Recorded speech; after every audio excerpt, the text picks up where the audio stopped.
Hello बच्चों, मेरा नाम है रुपेश कुमार महतो और आपका हमारे यूट्यूब चैनल में वेलकम है। यहाँ हम क्लास 10 चैप्टर 1 का पूरा समरी हम लोग ख़त्म कर चुके हैं और आज हम चैप्टर नंबर 2 जिसका नाम है अम्ल, क्षारक और लवण, तो आज हम लोग ख़त्म करेंगे। और जैसा कि आप जानते हैं कि मैं यहाँ पर शॉर्ट नोट्स केवल बताने वाला पूरा चैप्टर का, ठीक है। तो इसके लिए आपको बुक पढ़ने का बिल्कुल ज़रूरत नहीं है, ठीक है। केवल आप इस नोट्स को केवल पढ़ लीजिए, याद रख लीजिए, ठीक है, याद कर लीजिए, ताकि मैं आपको विश्वास दिलाता हूँ कि आपके एग्जाम में इस चैप्टर से जो भी क्वेश्चन पूछा जाएगा आपसे वो छूटेगा नहीं, ठीक है। तो आप क्या करेंगे, तो चैप्टर नंबर 1 मैंने आपको बताया था, उसको सबसे पहले आप लिख लेंगे अपना कॉपी में। उसका PDF मैं आपको टेलीग्राम ग्रुप में शेयर कर दूंगा, तो आप वहाँ से डाउनलोड कर लीजिएगा, ठीक है। इसके लिए आप हमारे टेलीग्राम ग्रुप में ज्वाइन कर लीजिए, ठीक है। तो लिंक कहाँ है, डिस्क्रिप्शन बॉक्स में देखिए लिखा हुआ है, वहाँ पर टेलीग्राम ग्रुप का लिंक है, तो आप वहाँ से ज्वाइन कर लीजिए टेलीग्राम ग्रुप को। तो चलिए हम लोग बिना समय गवाए चैप्टर नंबर 2 अम्ल, क्षारक और लवण को शुरू करते हैं। तो सबसे पहले है हमारे पास कि अम्लों का स्वाद खट्टा होता है। जैसा कि आप जानते हैं कि अम्ल कैसे होते हैं, स्वाद में खट्टे होते हैं, तथा ये क्या करते हैं, नीले लिटमस पत्र को लाल कर देता है, ठीक है। ये आपको याद रखना है कि अम्ल क्या होते हैं, स्वाद में खट्टे होते हैं, तथा ये नीले लिटमस पत्र को क्या कर देता है, रंग में परिवर्तन करके लाल कर देता है। इसका एक शॉर्ट ट्रिक क्या होता है कि अनिल, ठीक है, मतलब अम्ल यदि रहेगा तो वो नीला को क्या करेगा, लाल करेगा, ठीक है। अम्ल यदि रहेगा तो वो नीला को लाल करेगा, ठीक है। क्लियर हो गया। लिटमस पत्र क्या होता है, तो इसको मैं अभी आपको बताता हूँ, ठीक है। पहले ये वाला देख लीजिए कि क्षारक क्या करते हैं। क्षारकों का स्वाद कड़वा होता है। जैसे कि आप जानते हैं कि अम्ल क्या होता है, स्वाद में खट्टे होते हैं, उसी तरह क्षारक क्या होता है, अम्ल स्वाद में कड़वे होते हैं। और ये क्या करते हैं, उसका उल्टा करते हैं, मतलब वो नीला को लाल करता था तो ये लाल लिटमस पत्र को क्या कर देता है, नीला कर देता है। ये आपको याद रखना है। अभी मैं बताऊंगा कि लिटमस क्या होता है, ठीक है। लिटमस पत्र, देखिए, लिटमस एक प्राकृतिक सूचक होता है। लिटमस क्या होता है, एक प्राकृतिक सूचक होता है जो अम्ल या क्षार होने पर उनके रंग का पता करता है। मतलब जैसे कोई पदार्थ अम्ल है चाहे क्षार है, तो वो उसकी पहचान कराने के लिए अपने आप में रंग को परिवर्तित कर लेता है, ठीक है। यदि अम्ल रहेगा तो वो, यदि नीला लिटमस पत्र है तो वो लाल हो जाएगा, और यदि क्षारक है तो वो जो लाल लिटमस पत्र है वो नीला हो जाएगा। इससे हमको क्या पता चलता है कि या तो अम्ल होगा या तो क्षारक होगा, ठीक है। तो इतना आपको समझ में आ गया बच्चों। तो लिटमस पत्र आपको समझ में आ गया क्या करता है, ये अम्ल और क्षारक को होने उपस्थिति का पहचान कराता है, ठीक है।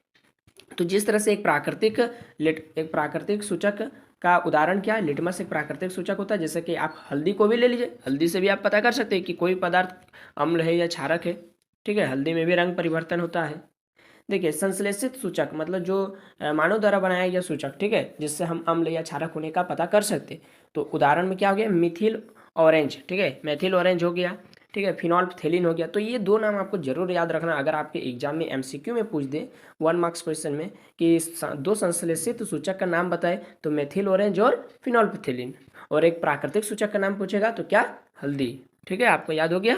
चलिए आगे बढ़ते हैं। देखिए, लिटमस विलियन क्या होता है। लिटमस विलियन जो है ना, देखिए, अगर आपसे पूछा जाए एग्जाम में कि लिटमस पत्र का प्राकृतिक रंग क्या होता है, मतलब जब वो ना तो अम्ल होता है ना ही क्षार होता है, तब उसका रंग क्या होता है, तब उसका प्राकृतिक रंग मतलब जनरली जो उसका कलर होता है क्या होता है, बैंगनी रंग का होता है, ठीक है। लिटमस पत्र का प्राकृतिक रंग क्या होता है, बैंगनी होता है, ठीक है। बैंगनी रंग का रंजक होता है। लिटमस विलियन क्या होता है, एक बैंगनी रंग का रंजक होता है जो थैलोफाइटा समूह के लीचेन नामक पौधे से निकाला जाता है, ठीक है। क्लियर हो गया कि लिटमस विलियन क्या होता है। लिटमस विलियन एक प्राकृतिक सूचक होता है जो क्या होता है, थैलोफाइटा समूह के या लीचेन नामक पौधे से निकाला जाता है। समझ में आ गया। ये बैंगनी रंग का रंजक होता है, मतलब इसका प्राकृतिक रंग क्या होता है, बैंगनी होता है। लिटमस विलियन, देखिए, लिटमस विलियन जब ना तो अम्लीय होता है और ना ही क्षारकीय, तब यह क्या होता है, बैंगनी रंग का होता है, ठीक है। आपको याद हो गया। चलिए आगे बढ़ते हैं। देखिए, अम्ल क्षारक सूचक क्या होता है। अम्ल क्षारक सूचक, जैसा कि नाम से ही पता चल रहा है, अम्ल का भी सूचना देता है और क्षारक का भी सूचना देता है, मतलब दोनों का जानकारी देता है। तो बहुत सारे प्राकृतिक पदार्थ जैसे कि हो गया, मतलब प्राकृतिक सूचक जैसे कि हो गया लाल पत्ता गोभी, ये भी आपका अम्ल या क्षारक होने का पता कराता है, ठीक है। हल्दी तो अभी बता ही दिया। क्या लिखा है, हाइड्रेंजिया, ठीक है, हाइड्रेंजिया भी हो गया, पेटूनिया भी हो गया, जेरानियम, ये सब आपको याद नहीं रखना है, केवल आपको हल्दी, और अगर याद रहे तो लाल पत्ता गोभी भी याद रख लीजिएगा, ठीक है। जैसे जैसे कई फूलों की रंगीन पंखुड़ियाँ, ठीक है, किसी भी विलयन में अम्ल और क्षारक की उपस्थिति का ज्ञान कराते हैं, ठीक है, उपस्थिति को सूचित करते हैं। तो ये सब जो है ना, ये सब एक लिटमस का ही उदाहरण है, ठीक है, मतलब प्राकृतिक सूचक का ही उदाहरण है। इससे आप अम्ल या क्षारक होने की जानकारी ले सकते हैं, ठीक है।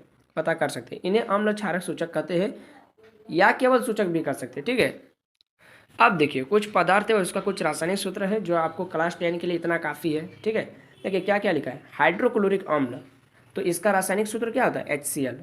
सल्फ्यूरिक अम्ल, इसका रासायनिक सूत्र क्या होता है H2SO4। नाइट्रिक अम्ल, इसका रासायनिक सूत्र क्या होता है HNO3। तो ये सब आपको याद रखना है। ठीक है बच्चों, देखिए एसिटिक एसिड, ठीक है, या फिर इसको बोलते हैं इथेनोइक अम्ल, तो इसका हो जाता है C3COOH। सोडियम हाइड्रोक्साइड NaOH, ठीक है, ये सब आपको याद रखना ही पड़ेगा क्योंकि ये सब क्या है, रासायनिक सूत्र है। कैल्शियम हाइड्रोक्साइड CaOH का होल 2, ठीक है, CaOH का होल 2, इस तरह से इसको पढ़ा जाता है। Potassium hydroxide KOH, magnesium hydroxide MgOH का होल 2, ठीक है।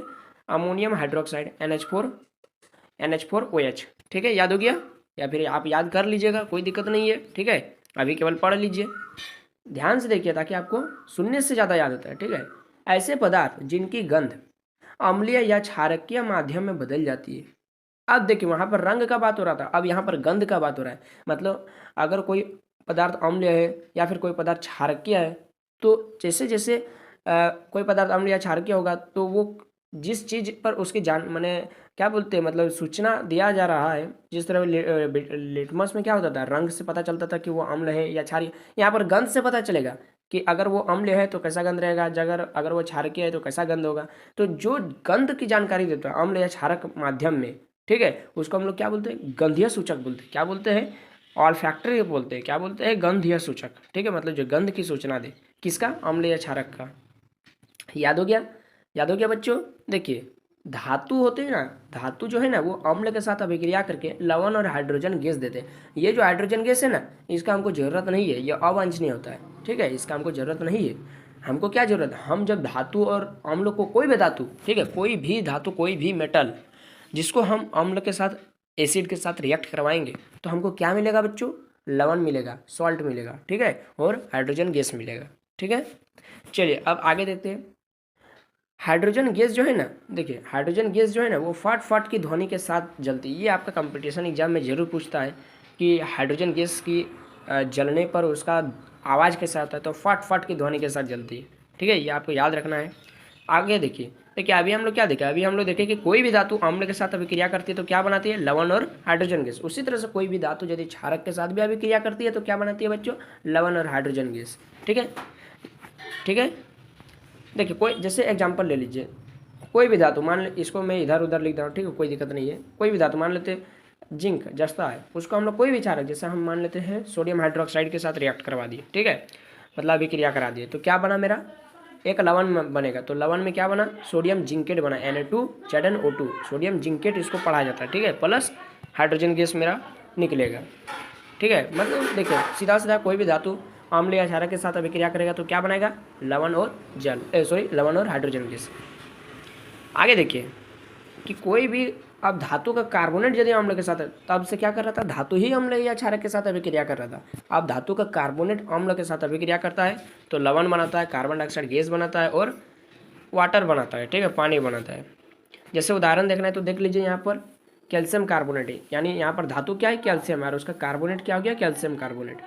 और उसी तरह से कोई अम्ल जैसे हम ले लेते हैं H2SO4, सल्फ्यूरिक अम्ल ले लिए, सल्फ्यूरिक अम्ल को हम लोग रिएक्ट करवा दिया कैल्शियम कार्बोनेट से, तो मेरा क्या बना, लवण बना। लवण क्या बना, यहाँ पर कैल्शियम सल्फेट बना, और हाइड्रोजन और कार्बन डाइऑक्साइड गैस बना और पानी बना। ठीक है, समझ में आ गया। जिस तरह और एक एग्जाम्पल यदि आपको देखना है, ये तो धातु का कार्बोनेट कर रहा था, अब धातु का हाइड्रोजन कार्बोनेट भी यदि रिएक्ट करें तो वही बनाएगा अम्ल के साथ। यहाँ पर H2SO4 की जगह हम HCl ले, आप H2SO4 भी ले सकते हैं। ठीक है, हम जैसे कोई भी धातु का हाइड्रोजन कार्बोनेट के साथ HCl मतलब कोई अम्ल के साथ रिएक्ट करवाए तो क्या बनाएगा, वही बनाएगा, लवण बनाएगा, कार्बन डाइऑक्साइड बनाएगा और पानी बनाएगा। ठीक है, मतलब धातु का कार्बोनेट चाहे धातु का हाइड्रोजन कार्बोनेट, दोनों अगर आपका अम्ल के साथ अभिक्रिया करेगा तो लवण बनाएगा, कार्बन डाइऑक्साइड गैस बनाएगा और पानी की जलवाष्प बनाएगा। ठीक है, या फिर गैस बनाएगा। आगे देखिए, आगे देखिए, आगे में है आपका कि अम्ल क्षारक की अभिक्रिया के फलस्वरूप लवण तथा जल बनते हैं। आप देखिए, हम यदि अम्ल और क्षारक को ही आपस में मिला दिए, ठीक है, तो क्या बनेगा, लवण और जल बनेगा। तो इस प्रक्रिया का दूसरा मतलब इस प्रक्रिया का ही एक नाम दे दिया गया, उदासीनीकरण। जैसे देखिए, यदि अम्ल जो स्वाद में खट्टा होता है और क्षारक जो स्वाद में कड़वा होता है, यदि दोनों को मिला दिए तब फिर क्या हुआ, स्वाद में कुछ चेंज नहीं, मतलब अब मतलब जितना पॉजिटिव उतना नेगेटिव, मतलब न्यूट्रल हो गया, मतलब उदासीन हो गया। ठीक है, उदासीन हो गया। तो इस तरह से इस विलयन को हम लोग क्या बोलते हैं, उदासीन विलयन, और इस अभिक्रिया को क्या बोलते हैं, उदासीनीकरण अभिक्रिया। ठीक है, जब अम्ल और क्षारक को आपस में ही मिला दिया जाता है तो लवण और जल बनता है, इस अभिक्रिया को उदासीनीकरण अभिक्रिया कहते हैं। समझ में आ गया।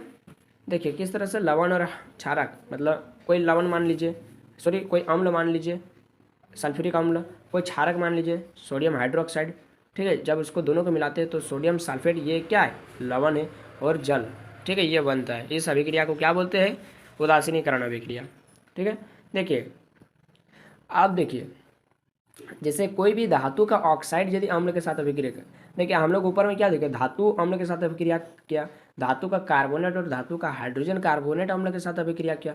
अब हम लोग देखेंगे धातु का ऑक्साइड यदि अम्ल के साथ अभिक्रिया करेगा तो क्या बनाएगा, वहाँ पर देखिए वहाँ पर बना रहा था क्या क्या बना रहा था, वहाँ पर बना रहा था लवण और हाइड्रोजन गैस एक जगह बनाया। ठीक है, जब धातु को हम लोग अम्ल के साथ अभिक्रिया कराए, ठीक है, वहाँ पर लवण और हाइड्रोजन गैस बना था, जिसको हमको जरूरत नहीं था हाइड्रोजन गैस का। फिर धातु का कार्बोनेट या हाइड्रोजन कार्बोनेट को अम्ल के साथ अभिक्रिया कराए तो क्या बना था, लवण बना था, कार्बन डाइऑक्साइड गैस बना था, और पानी की बूंदे बना था। ठीक है, या पानी का वाष्प बना था। अब हम लोग धातु का ऑक्साइड को देखिए, यहाँ पर CuO मतलब कॉपर ऑक्साइड, तो कॉपर क्या है, धातु है ना, हाँ, तो धातु का ऑक्साइड को अम्ल के साथ अभिक्रिया कराएंगे तो लवण बनेगा और जल बनेगा। क्या बनेगा, लवण बनेगा और जल बनेगा। ठीक है, लवण में क्या बना, CuCl2 कॉपर क्लोराइड और वाटर बना। ठीक है, H2O। देखिए धात्विक ऑक्साइड जो है ना, ये दोनों पॉइंट को याद रखिएगा, ये सब आपको काफ़ी मतलब बहुत आगे तक काम देगा। तो धातु का जो ऑक्साइड होता है ना, जैसे हो गया सोडियम का ऑक्साइड Na, मैग्नीशियम का ऑक्साइड MgO, ठीक है, Na2O होता है। ठीक है, MgO हो गया, एल्युमिनियम Al2O3 हो गया, ये सब क्या है, धातु का ऑक्साइड है।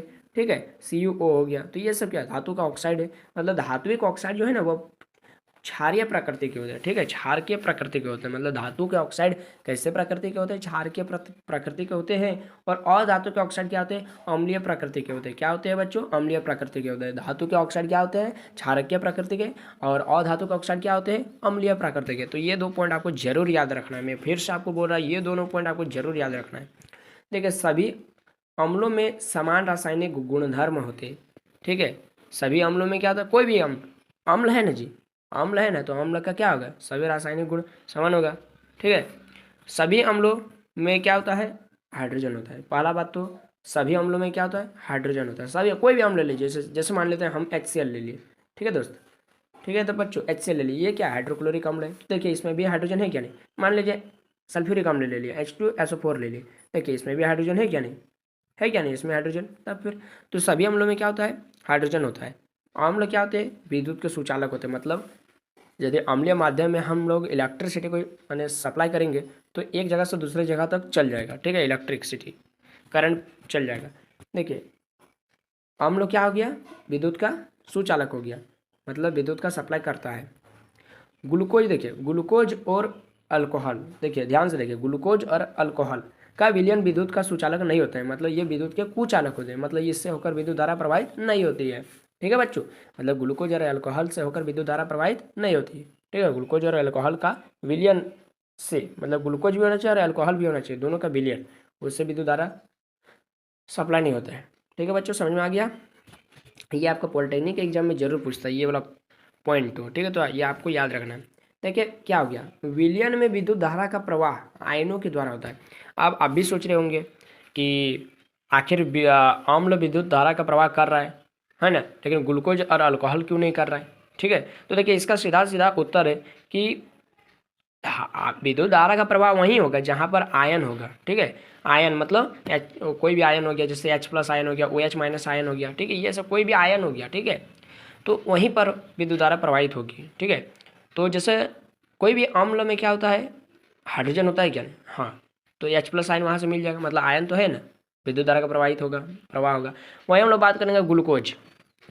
ठीक है, ग्लूकोज में देखिए C6H12O6 ये होता है ग्लूकोज का सूत्र, और अल्कोहल OH- होता है, मतलब OH होता है। जैसे हम लोग ले लिए कोई CH3 ले लिए, ये हो गया मिथेनॉल।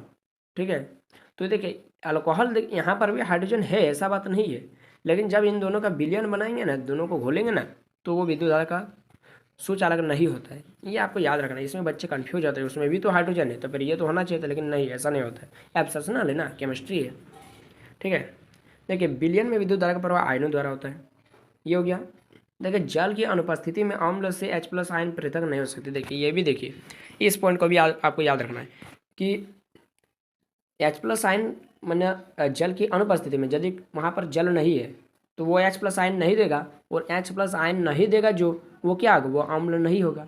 अम्ल किसको बोलते हैं, जो H+ आयन देता है, ठीक है, जो H+ आयन त्याग करता है वो अम्ल होता है। तो जल की अनुपस्थिति में अम्ल जो है ना वो H+ आयन नहीं देते, मतलब अनुपस्थिति, यदि जल नहीं तो अम्ल से H+ आयन नहीं टूटेगा, और अम्ल से H+ आयन नहीं टूटेगा तो वो अम्ल क्या करेगा, विद्युत धारा का प्रभाव नहीं करेगा, ठीक है। आगे देखते हैं, आगे है HCl+ H2O। मतलब कोई भी अम्ल को अगर आप पानी से रिएक्ट करवाते हैं, मतलब कोई भी अम्ल को आप जलीय माध्यम में घोलते हैं, मतलब जल में घोलते हैं, तो क्या बनता है, हाइड्रोनियम आयन बनता है। मतलब क्या बनता है, अम्ल को जल में घोलने पर वो H+ आयन डोनेट कर, मतलब जल में निकाल देता है। तो अम्ल में जैसे, मतलब जल में जैसे वो H+ आयन को निकालेगा, यहाँ से क्या निकलेगा, H+ आयन। क्या निकलेगा बच्चों, H+ आयन निकलेगा, और यहाँ जाके फिर वाटर में जुट जाएगा, तो क्या बन गया, H3O+, मतलब हाइड्रोनियम आयन इसको बोलते हैं। इसको क्या बोलते हैं बच्चों, हाइड्रोनियम आयन। और क्लोरीन गैस मुक्त हो जाएगा, अपना बाहर निकल जाएगा, उसका कोई ज़रूरत नहीं है। देखिए हाइड्रोजन आयन को सदैव H+ यानी एक्वा या हाइड्रोनियम आयन H3O+ से दर्शाना चाहिए, ठीक है।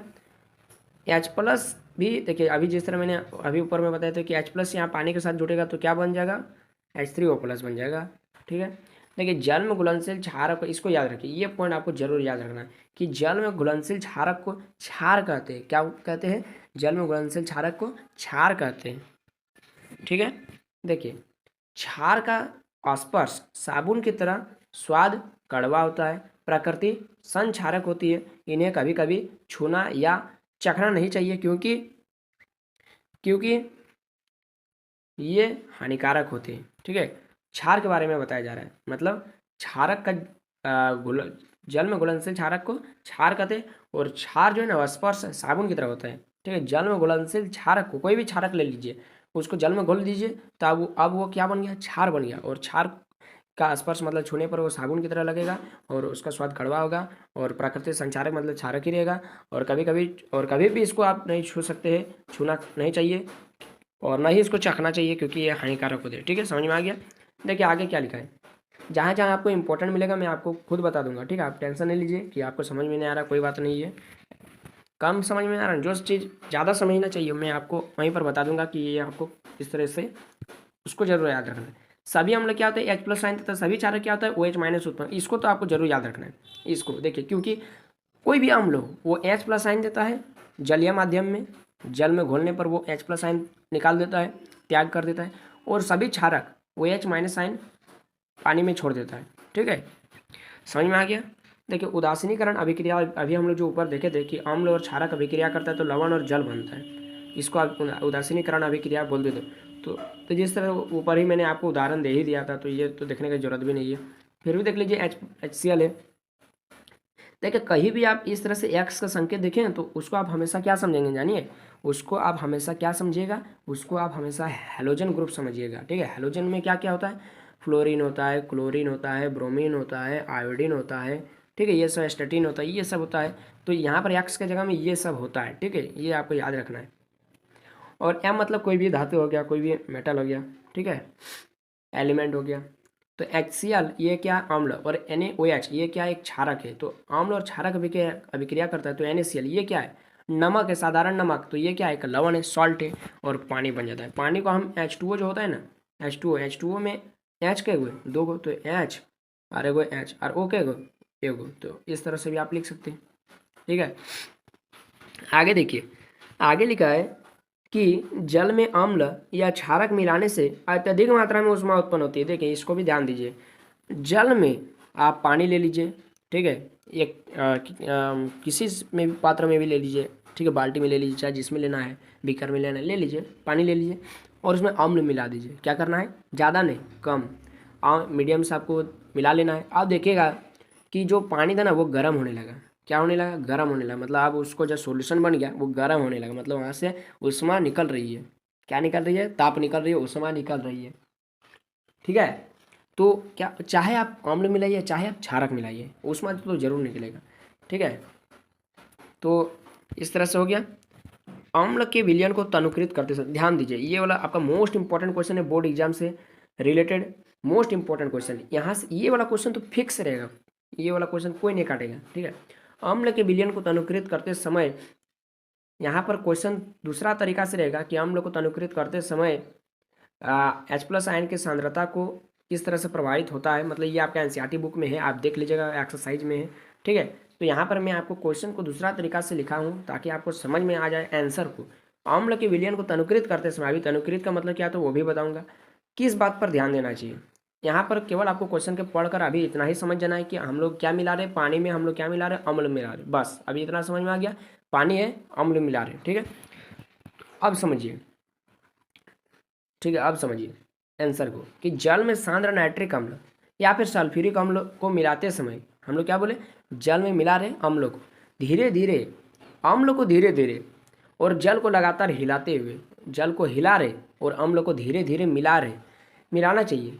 ऐसा ही करना चाहिए, क्योंकि जल में यदि आप अम्ल को मिलाते हैं तो अत्यधिक मात्रा में उष्मा निकलते हैं। अभी ही हम लोग ऊपर में देख ले कि पानी में चाहे आप अम्ल मिलाइए चाहे आप क्षारक मिलाइए, क्या निकलेगा? उष्मा तो जरूर निकलेगा, ताप तो जरूर निकलेगा। ठीक है, जिससे क्या होता है, देखिए अगर आप पानी ले लिए, अगर मान लीजिए आप एक मग पानी ले लिए, अब वहाँ पर आप एक मग अम्ल भी मिला दिए, तब तो और आफत हो गया कि अब क्या हो गया, क्या विलयन बहुत ज़्यादा गर्म हो जाएगा और बहुत ज़्यादा गर्म होने से क्या हो जाएगा ना, आपका जो मग है वो फट भी सकता है, या फिर यदि नहीं फट, अगर आपने स्टील का मग ले लिया तो फटेगा तो नहीं, लेकिन वहाँ पर क्या होगा, जो आपका जो विलयन आपने मिलाया ना अम्ल को वो डबकने लगा और बाहर निकलने लगा, तो हो सकता है कि आपके चेहरे पर छिटक जाए।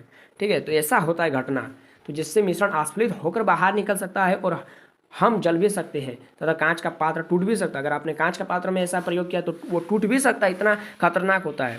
तो इसीलिए हमको क्या करना चाहिए, क्वेश्चन में आपका पूछेगा एग्जाम में कि अम्ल को जल में मिलाना चाहिए न जल को अम्ल में मिलाना चाहिए। तो सही आंसर क्या होगा, आपने पानी ले लिया और उसमें धीरे धीरे अम्ल को हिलाते हुए और जल को, मतलब धीरे धीरे अम्ल को और जल को हिलाते हुए मिलाना चाहिए एकदम आराम से।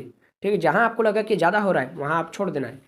तो इस तरह से इसका आंसर है, काफ़ी आप मतलब सोच कर इसका आंसर दे सकते हैं। ठीक है, ये वाला आपको याद रखना है कि अगर आप अत्यधिक मात्रा में उष्मा तो निकलती है, साथ ही साथ क्या होता है मिश्रण आस्फलित होकर मतलब फट कर बाहर निकल सकता है और आप जल भी सकते हैं, ये वाला, और कांच का पात्र टूट भी सकता है। ये इतना आपको जरूर लिखना है, चाहे आपका क्वेश्चन किसी तरह से भी घुमा के दे। ठीक है, आपको तो समझ में आ गया होगा मैंने आपको क्या बताया अभी। देखिए तनुकरण का मतलब, जैसा कि आपने ऊपर में पूछा था कि तनुकृत का मतलब क्या होता है।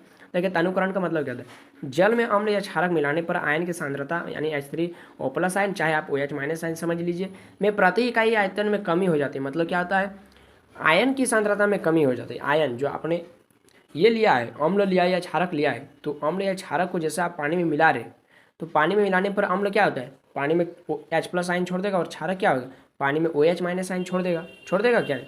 तो इन आयनों की प्रति इकाई आयतन में कमी हो जाती है। ठीक है, तो इसी प्रक्रिया को हम लोग तनुकरण कर दे, मतलब आप बहुत ज़्यादा घोर रहे तो वहाँ पर आयन की मात्रा में आप धीरे धीरे कमी होने लगे, मतलब आयतन में कमी होने लगी। ठीक है, क्योंकि अब वो जल के साथ मिलने लगी है। इस प्रक्रिया को तनुकरण कहते हैं। और एवं अम्ल या क्षारक क्या होते हैं, तनुकृत होते हैं। क्या होते हैं, तनुकृत होते हैं, और इस प्रक्रिया को तनुकरण कहते हैं। ठीक है बच्चों, इतना समझ में आ गया ना? चलिए, बहुत अच्छी बात है। चलिए बच्चों, अब हम लोग देखते हैं सार्वत्रिक सूचक क्या होता है। क्या होता है सार्वत्रिक सूचक, यूनिवर्सल इंडिकेटर। तो ये क्या होता है देखते हैं। ये अनेक सूचकों के मिश्रण होते हैं। सबसे पहले क्या होता है, सार्वत्रिक सूचक जो होता है ना, सार्वत्रिक जैसा कि आपको नाम से ही पता चला, सार्वत्रिक मतलब पूरा हर चीज़, तो हर चीज़ मतलब सार्वत्रिक अनेक सूचकों का मिश्रण होता है। ठीक है, जो किसी विलयन में हाइड्रोजन आयन मतलब H+ आयन की विभिन्न सांद्रता को विभिन्न रंगों में प्रदर्शित करते हैं। ठीक है, सार्वत्रिक सूचक क्या होता है, यह अनेक सूचकों में मिश्रण होता है जो किसी विलयन में क्या करते हैं, H+ आयन की विभिन्न सांद्रता को विभिन्न रंगों में प्रदर्शित करते हैं। ठीक है, अलग अलग रंगों में, जिस तरह के, जहाँ पर जितना मात्रा मतलब जो ज़्यादा अम्ल है उस तरह वहाँ पर ज़्यादा मतलब उसी तरह का रंग रहेगा। कम अम्ल मतलब अम्ल की मात्रा है तो वहाँ पर उस तरह का रंग रहेगा। मतलब अलग अलग अम्ल की सांद्रता में, ठीक है, अलग अलग रंग का प्रदर्शन करेगा। ठीक है, समझ में आ गया। उसी तरह से देखिए pH स्केल होता है, ये भी क्या करता है, ये किसी विलयन में, देखिए ये भी, इसको भी समझ लीजिए, ये काफ़ी ज़्यादा इंपॉर्टेंट है। pH स्केल क्या होता है, किसी विलयन में उपस्थित हाइड्रोजन आयन की सांद्रता ज्ञात करने के लिए एक स्केल विकसित किया गया है जिसे पीएच स्केल कहते हैं। ठीक है, मतलब किसी भी विलयन में हाइड्रोजन आयन की सांद्रता को ज्ञात करने के लिए, मतलब कोई कितना अम्ल है, मतलब कितना अम्लीय है, मतलब कितना, मतलब वो अम्ल की मात्रा उसमें है, तो इसको आप कैसे मापेंगे। जिस तरह कि कितना मीटर कपड़ा है तो उसको आप कैसे मापते हैं, स्केल में मापते हैं ना, मीटर जो भी होता है उसका। उसी तरह से पीएच स्केल होता है, मतलब अम्ल विलयन में कितना मतलब हाइड्रोजन आयन की सांद्रता को ज्ञात करने के लिए एक स्केल विकसित किया गया। सीधा सीधा आप याद रख लीजिए, जिसे पीएच स्केल कहते हैं। ठीक है, और इसका खोज किसने किया था, इसका खोज किसने किया था, इसका खोज किया था सोरेनसन ने। ठीक है, सोरेनसन एक वैज्ञानिक थे, उन्होंने खोज किया था। तो यहाँ पर देखिए पी जो है ना उसको नीचे लिखा गया और थोड़ा सा उसका ऊपर माथाड़ में क्या लिख दिया गया, एच लिखा गया है। तो यहाँ पर पी क्या है, जो एक जर्मन भाषा का शब्द है जिसका मतलब होता है पुशांश, मतलब शक्ति, पावर। अतः हम कह सकते हैं, और एच मतलब हाइड्रोजन, तो अतः हम कह सकते हैं कि पीएच मतलब पावर ऑफ हाइड्रोजन। समझ में आ गया। आगे देखिए, पीएच स्केल में 0 से लेकर 14 तक अंक अंकित होते हैं। ठीक है, क्या होता है इस तरह से अभी आपको बताते हैं कि पीएच स्केल का फोटो किस तरह होता है। देखिए, साधारण भाषा में अगर आप पीएच को जानना चाहते हैं तो साधारण भाषा में पीएच क्या होता है, एक ऐसी संख्या है जो किसी विलयन की अम्लता या फिर क्षारकीयता को बताते हैं। कि विलयन क्षारक है तो कितना क्षारक है, अम्ल है तो कितना अम्ल है, या फिर उदासीन है तो कैसे पता करेंगे। तो ये इसको पता करने के लिए एक स्केल विकसित किया गया। ठीक है, 1900 ईस्वी में, जिसका नाम क्या रखा, पीएच स्केल। ठीक है, यहाँ पर पी क्या है, पुशांश मतलब पावर ऑफ हाइड्रोजन। देखिए, हाइड्रोनियम आयन की सांद्रता जितनी अधिक होगी उसका पीएच उतना ही कम होगा, ये आपको याद रखना है। चलिए इसको आगे देखते हैं, ये तो अभी आपको समझ में आएगा नहीं। देखिए, उदासीन विलयन का पीएच का मान 7 होता है, ये तो याद रख सकता है ना कि वो अम्ल भी नहीं है, क्षारक भी नहीं है, तो उसका पीएच का मान क्या होगा, मतलब उदासीन विलयन का पीएच का मान 7 होगा। ठीक है, बीच बीच में देखिए, पीएच स्केल में विलयन का मान 7 से कम होता है तो वो अम्लीय होता है, और यदि वो 7 से अधिक होता है, मतलब 7 से 14 तक होता है, तो वो क्षारकीय होता है। ठीक है, तो वह विलयन में OH माइनस साइन की सांद्रता में, देखिए समझ में नहीं आ रहा है कोई बात नहीं, अभी मैं आपको डायग्राम के साथ समझाऊंगा तो आपको बहुत अच्छा से समझ में आ जाए। ठीक है, तो कोई मतलब स्किप नहीं कीजिए। ठीक है, अर्थात यहाँ क्षार की शक्ति बढ़ रही है। ठीक, अब देखिए, अब आपको पूरा कंप्लीट समझ में आ जाएगा, यहाँ से लेकर यहाँ तक, यहाँ से लेकर यहाँ तक, देखिए यहाँ तक पूरा समझ में आ जाएगा, यहाँ तक। ठीक है, पूरा समझ में आ जाएगा। देखिए किस तरह से, देखिए ये एक होता है पीएच स्केल, इसी तरह से होता है पीएच स्केल। ठीक है, इस तरह से यहाँ पर dot dot dot dot line बना होता है। यहाँ पर ये जो है ना, ये H+ साइन को बता रहा है, मतलब ये बता रहा है कि कोई विलयन यदि अम्ल है तो कितना अम्लीय है, और ये जो बिना ड्रॉ किया हुआ वो OH माइनस साइन की सांद्रता को बता रहा है, मतलब कोई विलयन क्षारक है तो कितना क्षारक है। देखिए, ये जो नंबर होता है ना, यहाँ पर 0 होता है, यहाँ पर 1 2 3 4 5 6 7 हो गया। ठीक है, 7 मतलब उदासीन, यहाँ पर कोई रंग नहीं दिखाएगा।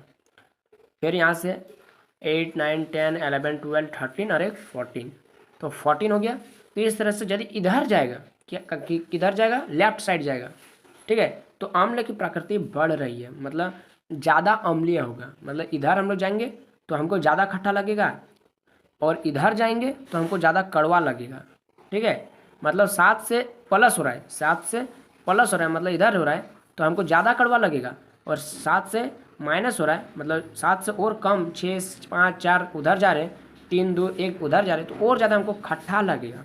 ठीक है, तो समझ में आ गया कि 7 से यदि कम होगा तो वो अम्लीय होगा, और 7 से अधिक होगा तो वो क्षारकीय होगा, और 7 होगा तो वो उदासीन होगा। 7 से कम होगा तो ज़्यादा खट्टा लगेगा, 7 से अधिक होगा तो ज़्यादा कड़वा लगेगा, मतलब कम खट्टा लगेगा। समझ में आ गया। देखा, अब ऊपर में जितना लिखा था सब आपको समझ में आ गया होगा। ठीक है, देखिए अब कुछ विलयन है और उसका पीएच का मान आपको याद रखना है, और ज़रूरी याद रख कर लीजिए। ठीक है, बच्चे पछताते हैं इसको याद ना करके, क्योंकि आपको बहुत आगे तक ये काम देगा। तो मैं आपको पहले ही बता देता हूँ कि कैसे भी हो आप इसको रट लीजिए, चाहे जो करना है, क्योंकि काफ़ी ज़्यादा इंपॉर्टेंट है। पहले भी बता देता हूँ कि ये काफ़ी ज़्यादा इंपॉर्टेंट है, इसको बच्चे छोड़ देते हैं और आगे जाके पछताते हैं। जठर रस जो आपका पेट में, ठीक है, पेट में जो जठर रस होता है जिसमें हाइड्रोक्लोरिक अम्ल होता है, तो उसका पीएच का मान कितना होता है, 1.2 लगभग में बात हो रहा है। ठीक है, ये आपका एनसीईआरटी बुक में लगभग में बात बता रहा है, ये मैंने कोई नेट से नहीं लिखा, ये जो आपका एनसीईआरटी बुक में है वही वाला बता रहा हूँ। नींबू का रस का पीएच मान लगभग में बताया गया है 2.2।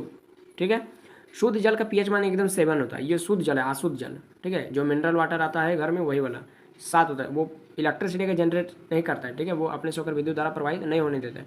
खून का यदि पीएच मान पूछ दे रक्त का तो 7.4 होता है। मिल्क ऑफ मैग्नीशिया का यदि पीएच मान पूछ दे तो वो पूरी 10 होता है। इसको याद रखना है, मिल्क ऑफ मैग्नीशिया और खून का सबका याद रखना है, ठीक है। मैं अभी आपको पर्सनल नहीं बताऊंगा, सबका याद रखना है, ठीक है। सोडियम हाइड्रोक्साइड का विलयन, इसका पीएच मान लगभग 14 होता है, ठीक है। लार का पीएच मान अगर आपसे पूछा जाए तो 5.6 से 7.9 होता है। ये आपको याद रखना है कि 5.6 से यदि कम हो जाए तो दांत सड़ने लगता है, ठीक है। रंग रहित वातित पेय, इसका 10 होता है। गाजर का रस 5.8 होता है। कॉफ़ी 4.5 से 6.0, ठीक है, उतना तक होता है। 1 मोल HCl पूरी 1 होता है। टमाटर का रस का 4.3 से 4.9 होता है। तो ये आपको कैसे भी करके रट लेना है, चाहे जो करना है, ठीक है, लेकिन आपको तो याद तो रखना ही है। ज़्यादा नहीं है, बहुत कम है, तो इतना तो आप याद कर ही सकते हैं। अम्ल और क्षारक की शक्ति विलयन में क्रमशः H+ अथवा OH- आयन की संख्या पर निर्भर करती है कि कोई विलयन कितना ज़्यादा अम्ल है, तो इसका पता कैसे करेंगे, विलयन में कितना H+ आयन है उससे। विलयन कितना ज़्यादा क्षारक है इसका पता कैसे करेंगे कि विलयन में OH- आयन कितना है, ठीक है। मतलब OH- आयन और H+ आयन की संख्या के आधार पर आप बता सकते हैं कि अम्ल और क्षारक की शक्ति, मतलब कोई विलयन अम्ल है तो कितना अम्ल है और क्षारक है तो कितना क्षारक है। चलिए आगे देखते हैं प्रबल अम्ल, ठीक है। अब हम लोग देखेंगे प्रबल अम्ल, दुर्बल अम्ल, प्रबल क्षारक, दुर्बल क्षारक, तो ये सब के बारे में बात करेंगे। देखो प्रबल अम्ल, जो अम्ल अधिक संख्या में H+ आयन देता है उसको प्रबल अम्ल बोलते हैं। अम्ल है ना, तो अम्ल क्या करता है, पानी में घुलने पर H+ आयन देता है, तो यदि वो ज़्यादा H+ आयन दे रहा है तो वो ज़्यादा प्रबल अम्ल हो गया, ठीक है। जैसे मैं एग्जाम्पल में अगर आप देखें तो HCl H2SO4, ये दोनों क्या है, प्रबल अम्ल है, ठीक है। आपका एग्जाम में भी पूछता है कि प्रबल अम्ल का 2 उदाहरण बताइए, तो HCl और H2SO4 आप लिख दीजिएगा। दुर्बल अम्ल, तो जैसा कि नाम से ही पता चल रहा है, दुर्बल मतलब जो कम H+ आयन देगा, ठीक है। अम्ल जो कम H+ आयन देगा, मतलब जो अम्ल कम संख्या में H+ आयन उत्पन्न करते हैं उसको हम लोग क्या बोलते हैं, दुर्बल अम्ल बोलते हैं। उदाहरण में जितना भी ऑर्गेनिक कंपाउंड है सब हो गया, ठीक है। मतलब CH3COOH और C2H5COOH, मतलब ये हो गया एक कार्बन 2 कार्बन, तो मीथ ईथ, तो इथेनोइक अम्ल मतलब एसिटिक अम्ल, और 2 और 3 प्रोपेनोइक अम्ल, ठीक है। देखिए हमारा शरीर का अगर आपसे पूछा जाए कि पीएच मान कितना होता है, शरीर का पीएच मान, तो ये होता है 7.0 से 7.8 पीएच परस्पर हमारा शरीर कार्य करता है। बहुत ज़्यादा इंपॉर्टेंट क्वेश्चन है आपका बोर्ड से रिलेटेड, ठीक है, याद रखना है। वर्षा के जल का पीएच मान 5.6 से यदि कम हो जाएगा तो उसको हम लोग अम्लीय वर्षा बोलेंगे, ठीक है। आगे देखिए, शुक्र ग्रह का जो वायुमंडल होता है ना, वो सल्फ्यूरिक अम्ल के मोटे सफ़ेद और पीले बादलों से बना होता है, ठीक है।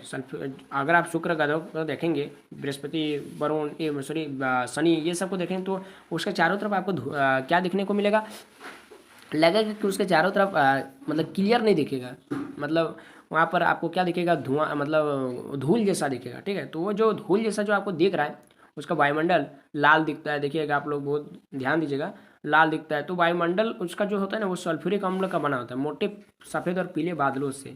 तो पीले बादल से रहेगा तो जरूर आपको पीला ही दिखाई देगा, ठीक है, और दूर से देखने पर पीला थोड़ा थोड़ा लाल दिखाई देता है। भूमि का पीएच मान यदि आपसे पूछ दे, मिट्टी का पीएच मान, तो वो होता है 7.2, ठीक है। ये मैंने आपको नेट से बताया है, काफ़ी ज़्यादा इंपॉर्टेंट क्वेश्चन इसीलिए। तो भूमि यानी मिट्टी का पीएच मान कितना हो गया, 7.2।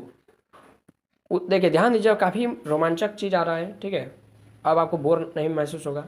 उदर में मतलब हमारे पेट में जलन से मुक्त होने के लिए, मतलब देखते होंगे अगर आप कभी समोसे वगैरह खाए होंगे तो आपका जो सीना होता है वो थोड़ा थोड़ा जलने जैसा महसूस होता है। तो ये सब क्या होता है, जलन होता है। तो इससे हमको छुटकारा पाने के लिए आपने कई बार इनो का यूज किया होगा।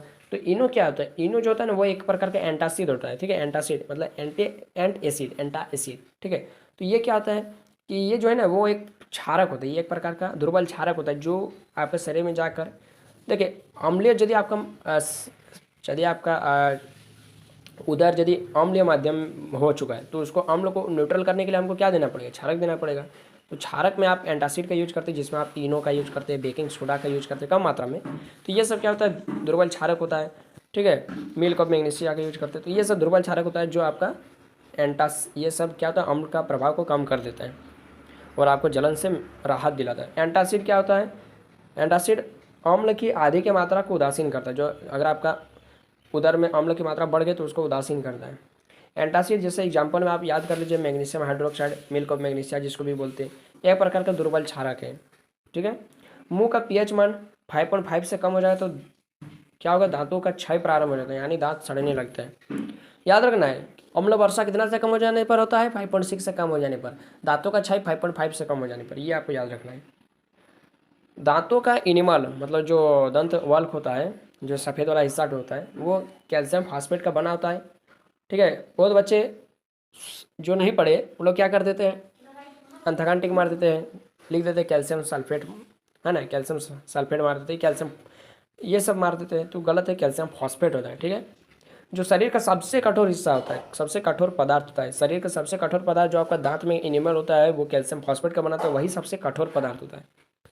आगे देखिए, मुंह के सफाई के लिए क्षारकीय दंतमंजन का उपयोग करने से क्या होता है, अम्ल के आदि की मात्रा को उदासीन किया जा सकता है, जिसके फलस्वरूप दंत क्षय को रोका भी जा सकता है। आप अपने टूथपेस्ट में आप क्षारक वाला टूथपेस्ट का यूज कीजिए, अम्ल वाला का यूज नहीं कीजिएगा। ठीक है, नहीं तो दांत सड़ने लगेगा।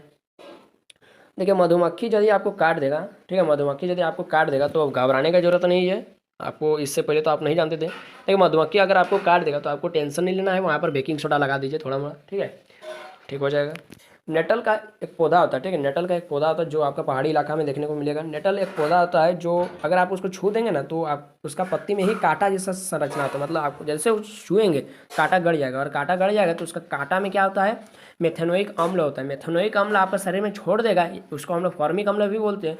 तो वो छोड़ दे तो आपका जलन महसूस, जैसे चींटी ही आपको डंक मार दे तो थोड़ा जलन महसूस होता है ना, है उसी तरह मधुमक्खी काटेगा, चाहे नेटल का पौधा से आपको डंक लग जाएगा, चाहे आपको चींटी काटे, तो मेथेनोइक अम्ल ये सब छोड़ता है ना।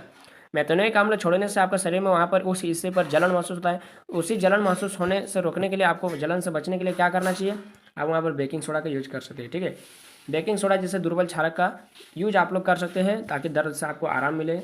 नेटल का डंक उत्पन्न नेटल के डंक से उत्पन्न मेथेनोइक अम्ल के जलन से राहत पाने के लिए उसी जहाँ पर आपने मेटल का पौधा को छुआ था उसी का बगल में आपको एक और पौधा मिलेगा, डॉक नामक पौधा, उसका भी पत्ता का यूज करके रगड़ कर आप यदि वहाँ पर लगा लेंगे तो उससे भी आपको राहत मिलेगा। ठीक है, तो ये आपको याद रखना है।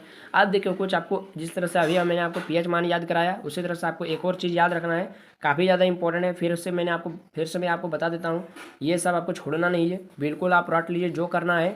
ठीक है, क्योंकि बाद में आपको पछताना पड़ेगा अगर आप नहीं याद करेंगे तो। ठीक है, सिरका में कौन सा अम्ल पाया जाता है, सिरका मतलब विनेगार, जो आपने चाउमीन दुकान में जरूर देखा होगा। चाउमीन दुकान में जो पानी जैसा दिखता है ना, जो ऊपर में पहले उसका तवा में दिखता है पानी जैसा, जो दिखता है तेल जैसा, है ना, सफ़ेद जो दिखता है वो आपका विनेगार होता है, सिरका। ठीक है, सिरका में कौन सा अम्ल पाया जाता है, एसिटिक अम्ल पाया जाता है, इथेनोइक अम्ल। संतरा में सिट्रिक अम्ल, साइट्रिक अम्ल पाया जाता है। इमली में, संतरा हो चाहे नींबू हो, ठीक है, संतरा हो चाहे नींबू हो, उसमें सिट्रिक अम्ल पाया जाता है। इमली में टार्टरिक अम्ल पाया जाता है। इमली में कौन सा अम्ल पाया जाता है, टार्टरिक अम्ल।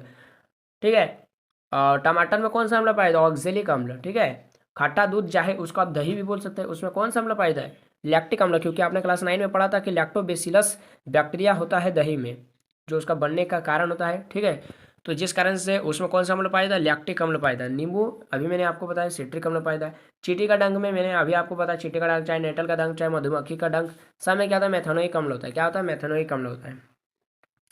देखिए, हमने प्रबल अम्ल, प्रबल क्षारक वो सब का बात कर लिया था। अब देखिए, थोड़ा सा ये सब याद रखिएगा, यदि आप याद रख सकेंगे तो बढ़िया बात है। देखिए, प्रबल अम्ल और प्रबल क्षारक के लवण के पीएच का मान 7 होता है तथा ये उदासीन होता है। ये जो अब मैंने आपको अभी पीएच स्केल बताया था ना, उससे आप इसको समझ सकते हैं। यदि देखिए, प्रबल अम्ल होगा तो प्रबल अम्ल किधर होता है, इधर जाने पर प्रबल अम्ल होता है। ठीक है, मतलब अम्ल की मात्रा बढ़ती है, मतलब इधर जाते हैं तो ज़्यादा खट्टा लगता है, मतलब इधर जाने पर क्या होता है, प्रबल अम्ल की संख्या बढ़ती है, मतलब प्रबल अम्ल की आधिक्यता होती है। तो इधर जा रहे मतलब क्या, 7 से कम हो रहा है, तो 7 से कम हो रहा है तो प्रबल अम्ल जो होता है ना वो लवण, प्रबल अम्ल और प्रबल लवण क्षारक के लवण के पीएच का मान 7 होता है तथा ये उदासीन होते हैं। देखिए, प्रबल अम्ल भी बोलते हैं और प्रबल क्षारक भी बोलते हैं, ये दोनों बोल रहे हैं, यानी प्रबल अम्ल भी और प्रबल क्षारक भी। तो बीच बीच में कौन पढ़ रहा है, उदासीन विलयन तो पढ़ रहा है, यानी जिसका पीएच मान कितना आता है, 7 होता है। वहीं हम लोग प्रबल अम्ल इधर जा रहे मतलब 7 से कम जा रहे, 7 से कम। दुर्बल क्षारक मतलब इधर जा रहे मतलब क्या, दुर्बल क्षारक क्यों हो रहा है ना, इधर जाते तब मेरा प्रबल क्षारक होता है, इधर जा रहे तो प्रबल अम्ल, इधर जा रहे तो प्रबल मतलब दुर्बल क्षारक, और इधर जा रहे तो प्रबल क्षारक। तो देखिए, पीएच स्केल से आप इसको याद रख सकते हैं, इसको उतना नहीं देखना है। ठीक है, प्रबल क्षारक और दुर्बल अम्ल के लवण के पीएच का मान 7 से अधिक होता है। देखिए, अब उल्टा बोल रहा है, अब बोल रहा है कि आपको क्या पीएच स्केल है ना, पीएच स्केल बोल रहा है कि प्रबल क्षारक, तो प्रबल क्षारक बोलिए इधर जाएंगे तो प्रबल क्षारक होगा, नहीं इधर जाएंगे तो प्रबल क्षारक होगा। तो सही बोल रहे हैं आप लोग, इधर जाने पर प्रबल क्षारक होगा। इधर जा रहे मतलब क्या, 7 से ज़्यादा दर है, 7 से ज़्यादा जा रहे हैं तो 7 से अधिक, ठीक है। जैसे आपको एक चीज़ देख लेना है कि यदि आप लोग लवण मतलब आम्ल को क्षारक से अभिक्रिया कराएंगे तो लवण और जल मिलेगा, उदासीनीकरण अभिक्रिया आपने अभी देखा। ये जो NaCl क्या है, साधारण नमक है, भूलिएगा नहीं। क्लोर क्षार प्रक्रिया, क्लोर क्षार प्रक्रिया काफ़ी ज़्यादा फेमस प्रक्रिया है क्लास 10 के इस चैप्टर से रिलेटेड। इससे भी कभी कभी एग्जाम में पूछ देता है क्वेश्चन कि क्लोर क्षार प्रक्रिया, नाम से ही पता चल रहा है क्लोर मतलब क्लोरीन का बात हो रहा है और क्षार माने कोई क्षारक का बात हो रहा है।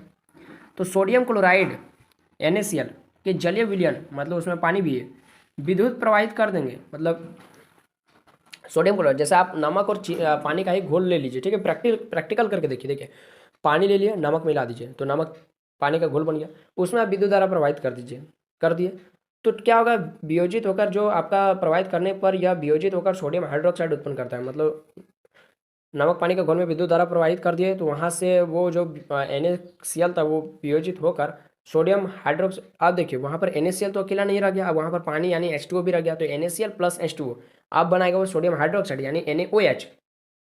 इस प्रक्रिया को क्लोर क्षार प्रक्रिया कहते हैं क्योंकि इससे निर्मित उत्पाद क्लोरीन, देखिए यहाँ पर देखिए, आपको समझ में नहीं आ रहा है, देखिए यहाँ पर देखिए NaCl लिए थे का जलीय घोल मतलब पानी भी ले लिए थे, तो NaCl मतलब नमक और पानी, नमक और पानी को मिला दिए तो यहाँ पर Na और यहाँ पर ये किस तरह से, यहाँ पर H और OH के इस तरह से है, तो Na और OH क्या बना दिया, NaOH बना दिया। और यहाँ पर जो Cl2 बचा है, ठीक है, ये जो Cl2 बचा है वो Cl2 बाहर निकल गया, देखिए Cl क्लोरीन गैस, और यहाँ पर एक और H बचा है, तो H तो अकेले नहीं निकलता है, वो H2 बन के निकलता है।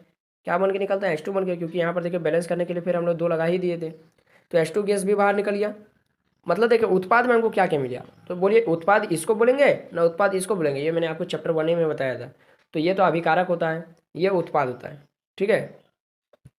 देखिए उत्पाद में हमको सोडियम हाइड्रोक्साइड मिला। अच्छा, सोडियम हाइड्रोक्साइड का एक और नाम है, फेमस नाम, कास्टिक सोडा, आप याद रख लीजिएगा, ठीक है।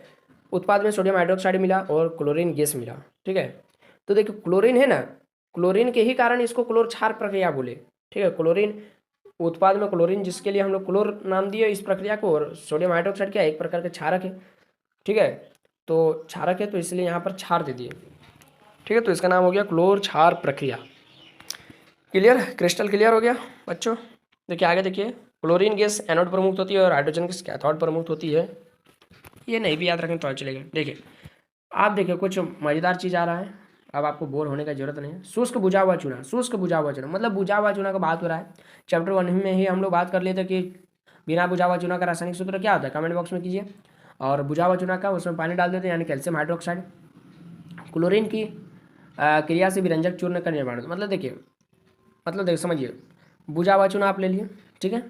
मतलब देखिए आप लोग घर में जरूर पचड़ा वगैरह कराए होंगे, तो देखिए आप सबसे पहले क्या करते हैं, चूना लाते हैं दुकान से खरीद करके, उसको क्या करते हैं, एक पात्र होता है मतलब जो भी होता है, ठीक है, उसमें क्या करते हैं पानी डाल देते हैं और उसमें चूना को डाल देते हैं। देखिए गर्म नहीं कर रहे, लेकिन चूना को जैसे पानी में डाले उबलने लगता है, डबकने लगता है, वहाँ से हमको ऊष्मा भी निकलता है, ठीक है।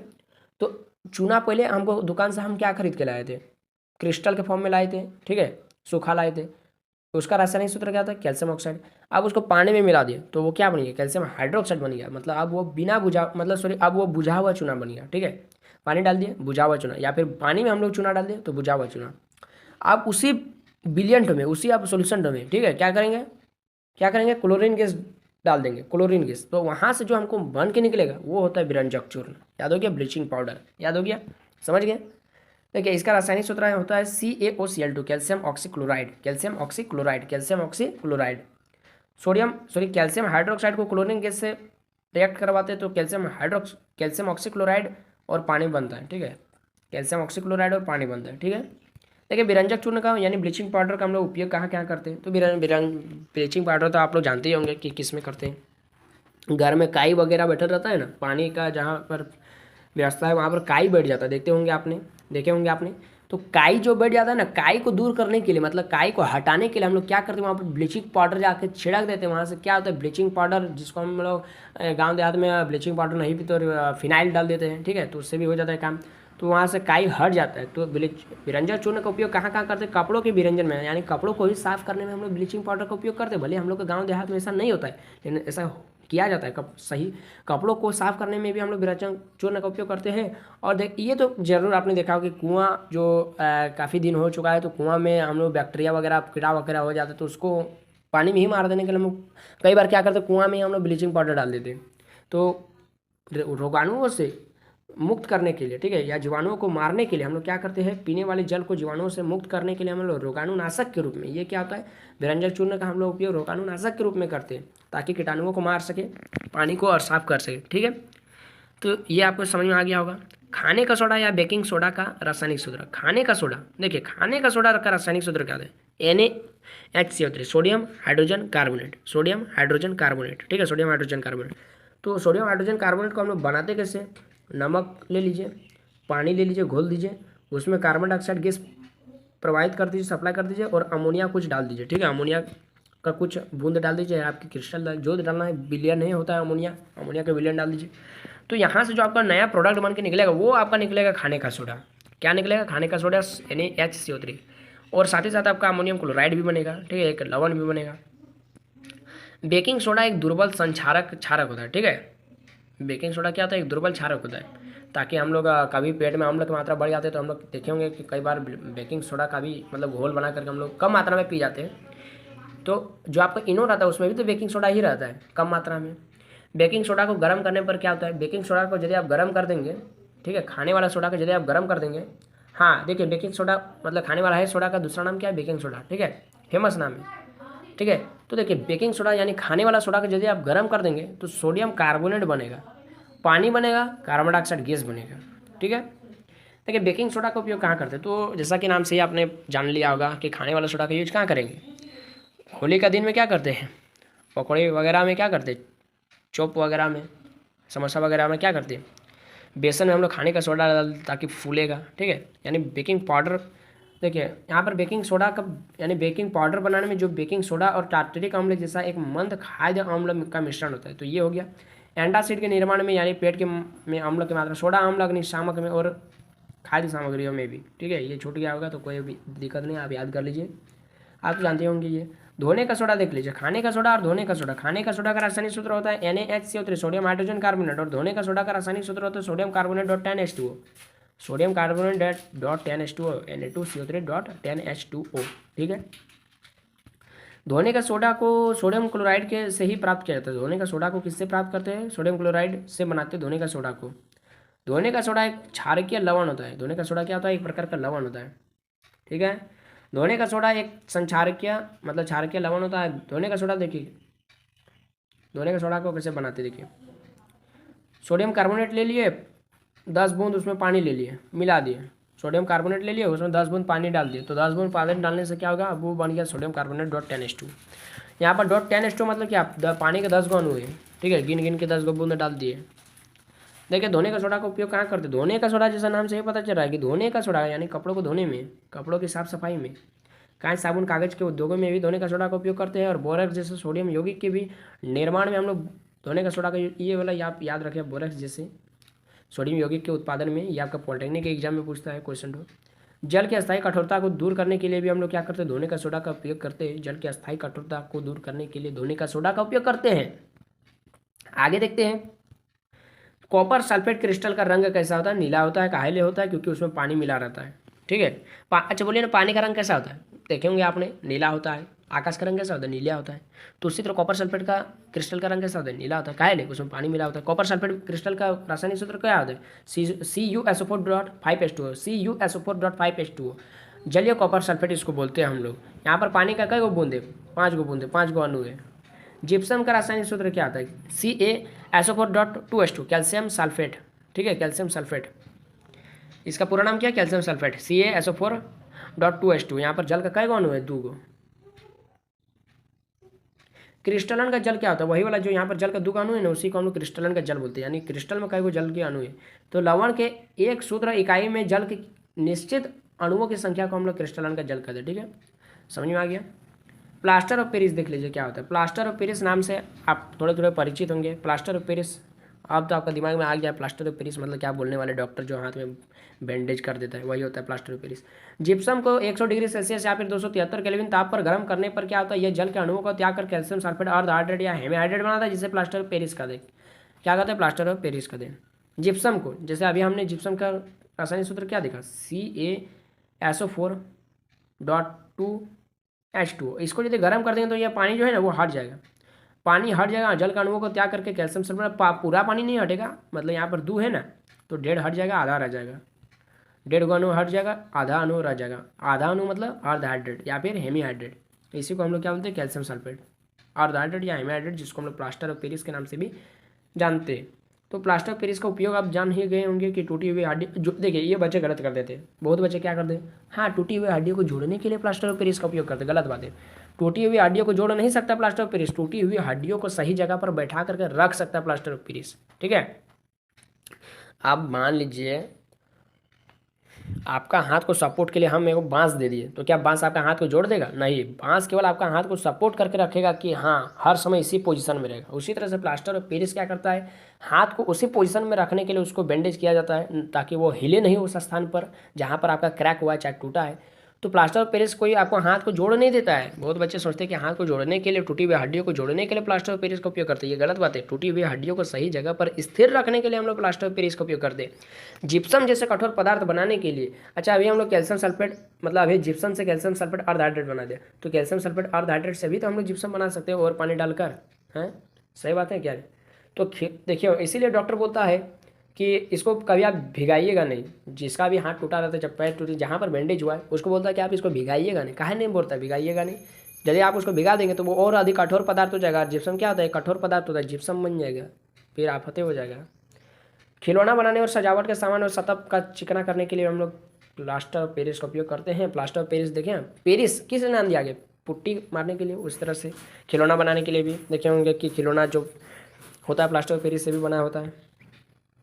तो बहुत अच्छी बात है कि चैप्टर हमारा खत्म हो चुका है और आई होप कि आपको ये चैप्टर पूरा मज़ा लगा होगा पढ़कर, ठीक है। और मैं आपको विश्वास दिलाता हूँ कि इतना यदि आप याद कर ले होंगे और इतना यदि आप समझ गए होंगे तो आपको इस चैप्टर से रिलेटेड आपको एनसीईआरटी बुक का एक कोना भी पढ़ने की ज़रूरत नहीं है, क्योंकि मैंने जो यहाँ पर लिखाया सब किताब से पढ़कर ही मैंने आपको लिखाया है, ताकि आपको फिर से किताब पढ़ने का जरूरत ना पड़े, क्यों आपका टाइम वेस्ट हो।